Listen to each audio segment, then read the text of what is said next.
Achin, I would like to know what's the most crucial and important part of our entire this whole philosophy or thinking about applied spirituality. I feel it's the God concept, and as long as the God concept is clear, all of us can benefit from it and also can enlarge our vision and encompass or embrace the entire humanity as our family. Because all human beings, rather the whole creation, is the result of the compassion of our Creator. And from that point of view, we develop a spirituality which is much different from the so-called spirituality as given to us by our respective religions. The religions somehow happen to take the narrower concept, parochial concept of God. And there they seem to have manipulated the concept to suit their own whatever purposes. Unfortunately, but still, in all religions we find there is the quintessence. Like in Islam they say Rabbul Alameen, not Rabbul Muslimin, Rabbul Hinduin, Rabbul Christian, no, Rabbul Alameen. That means the God of the entire universe. And there, even Prophet Muhammad has been addressed as Rahmatulil Alamin, compassionate for the entire universe, not just Muslimin or something like that. Now, similarly, you must be having some similar concepts in Christianity and in other religions. There definitely it is there in the Vedas. And the Vedas go to the extent of saying Mitrasya Chakshusha Sarvani Bhutani Samikshamai. That means look at and view the whole of the universe with the eye of a friend. So the friend's eye is the most important aspect. That means the eye of friendship and compassion and love and all of that for justice. And Isha Vasya Idam Sarvam Yatkincha Jagatyam Jagat Kena Tyaktena Bhunjitha Ma Gridha Kasya Sviddhanam, which means the entire universe is being pervaded by this God energy, and therefore, O human beings, participate in your life and enjoy your life with the resources provided to you, but in the spirit of your need-based philosophy, not on the greed-based, because this wealth does not belong to anybody. It is God-created wealth, the nature and the universe. So that is it talks about you to enjoy the wealth, and yet from a sacrificial point of view, from the point of view of need-based, not be greedy. So all these philosophies are there, that where the God is seen as all pervasive, all truth and all love and all compassion and all justice, and it's like an energy floating around in the whole universe and inside of our body, outside of our body. So if we can make clear this God concept, then it becomes easy for us to reach out to everyone, particularly the human beings, and also to tell them that look, the other creatures, living creatures, are also part of our extended family. They are not meant to be consumed by us like that, the way we do it. So this way, I think the God concept has to be made clear. What is your views on this? I'm reminded of a Greek philosopher saying that if God were to reveal himself to a horse, God will have the shape of a horse. God will look like a horse. Now the meaning of that is that when revelation takes place through any medium, what is revealed gets distorted. Now, this problem is far more acute with human beings because we are far more able, free to act, free to imagine, and free to create. So what we have done is, theoretically we all agree about the concept of God. But when it comes to the manifestation of God in the world, in society, in life, we all fall apart. This is the most crucial issue as far as I am concerned. And I also know that human nature is such that whatever we lay our hands on, we change. So in some cases we improve, in some cases we distort. We manipulate also. Yeah, unfortunately, in the case of God, we have distorted and defaced completely. So that it is now so very difficult, in spite of the witness of many religions and in spite of a whole library of spiritual literature, it's now almost impossible to understand and experience that true one living God. So, the sun comes up in the morning of its own, but the idea of God cannot and does not come up by its own. It becomes the duty of human beings, and the Bible says we are all created in the image and likeness of God. It's our duty to reveal that one God. That's where we so miserably fail. Now, for example, my own community is so bitterly divided. When you look at this group, you wonder which God they are worshipping. When you look at my group, which God are they worshipping? A third group, which God are they worshipping? None of these things has any relevance to what the Bible says. This is a reality. Now, the second thing I want to say is, you talk about spirituality. Spirituality obviously is derived from the word spirit. Now, what is the spirit? The spirit is that which is universal in you. Right. What is exclusively personal cannot be like your heart. Yeah. That's not spirit. Right. Heart can be spiritual, provided it has that relationship. Yes. Your brain is not spiritual, though it is capable of spirituality. So, spirituality is that which connects us with the whole universe. It's starting with our neighbor. You see, Jesus was very pragmatic. Yeah, so instead of going straight to the cosmos, he just said, love your neighbor. Yes. Now, that neighbor can be a Muslim, a Hindu, a prostitute, a drunkard. Yes. You cannot discriminate. Yeah. A black or a white. A black or a white Dalit woman, or a Brahmin. no Man people. or a woman. No labels apply to a Rich neighbor. or the poor. Yes. The only thing about a neighbor is that he is near you. Yes. The literal meaning of neighbor is near dweller. Yes. Near dweller. So suppose I am in Delhi, I have my neighbors there. Yes. Here my neighbors are different. If I am travelling by a bus, my fellow passengers are my neighbors, so on and so forth. Now, who will decide who travels in the bus? Would you be a Christian? Would you be a Hindu or a Muslim? So this is what spirituality is. Spirituality is given to us so that we rise above what is personal and parochial and experience that beautiful serenity of being one with the whole of creation. Now, I do not know how divisive thoughts and communal agendas and fundamentalist perversions can be brought into this. It desecrates the idea of God. Desecrates. That's a very good word. And I'm fearful about it. Yes. I'm greatly worried. And who pays the price for it? The entire mankind. Yes. What was meant to be a great blessing for us, what was meant to be a great shaft of light, is turned into an utter curse.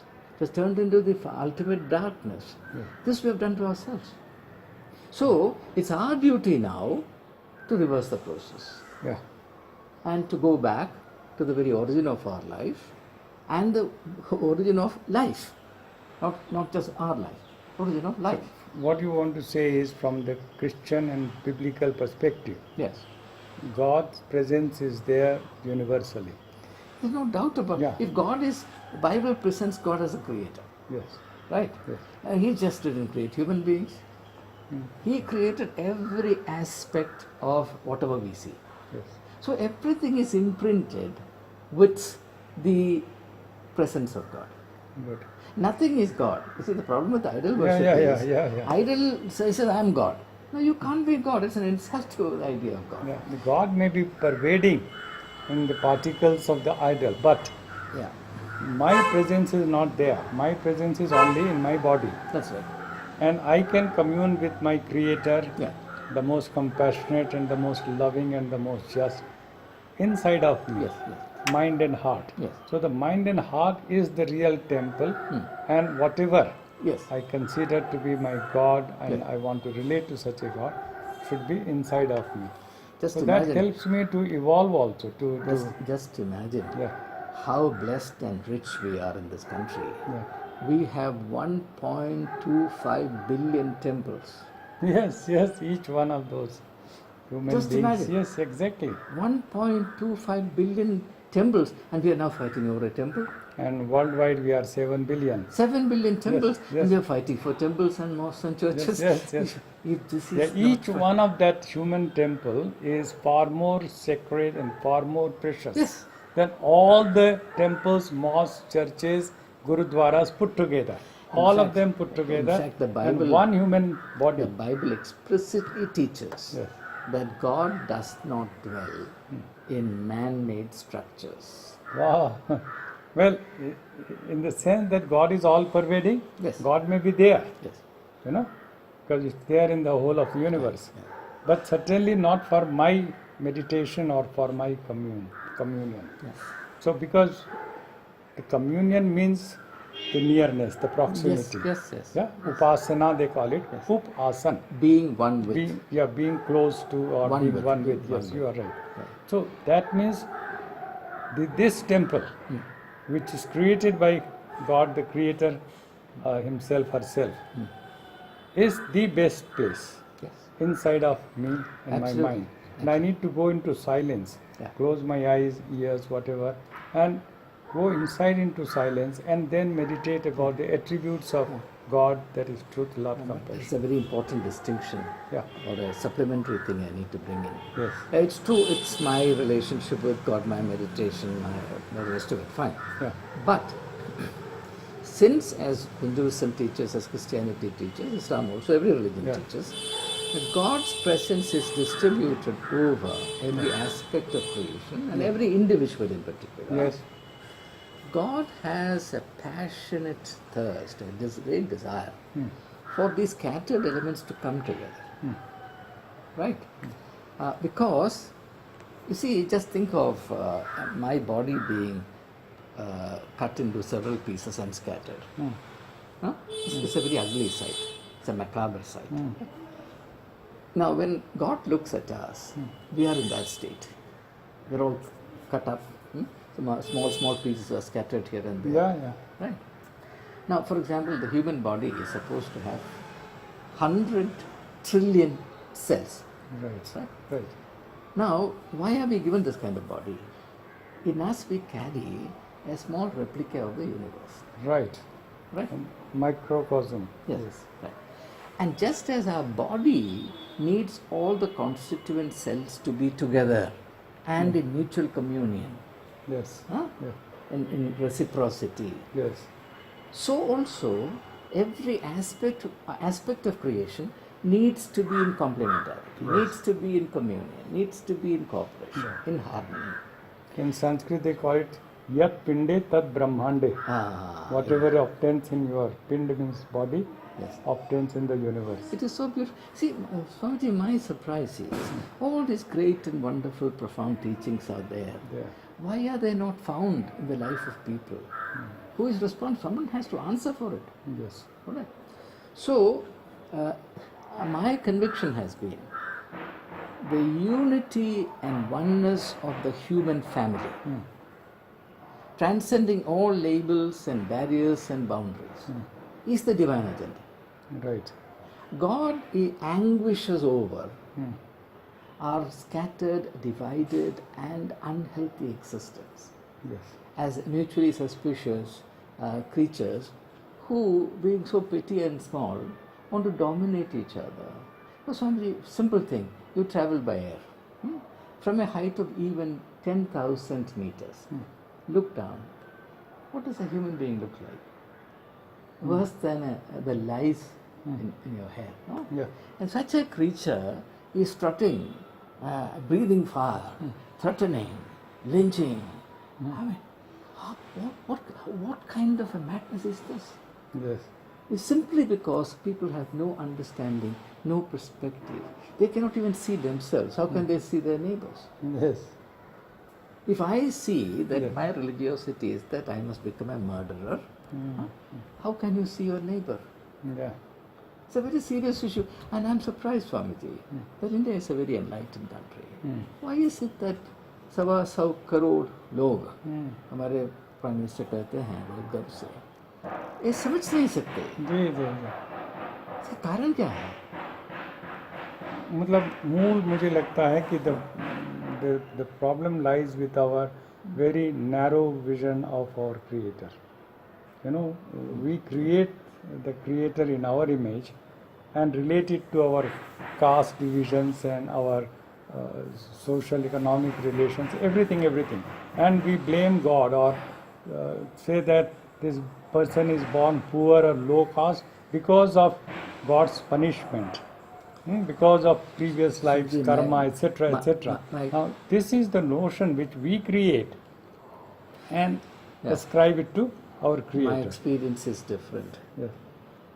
Nobody does anything because of God. Yes. Who cares for God? Which God? When? Where? I know certainly about my Christian community. I say this to you. There's not a single Christian who cares for God. Yes, there are people who use God. My point is, if you care for God, if you love God, you can't use Him.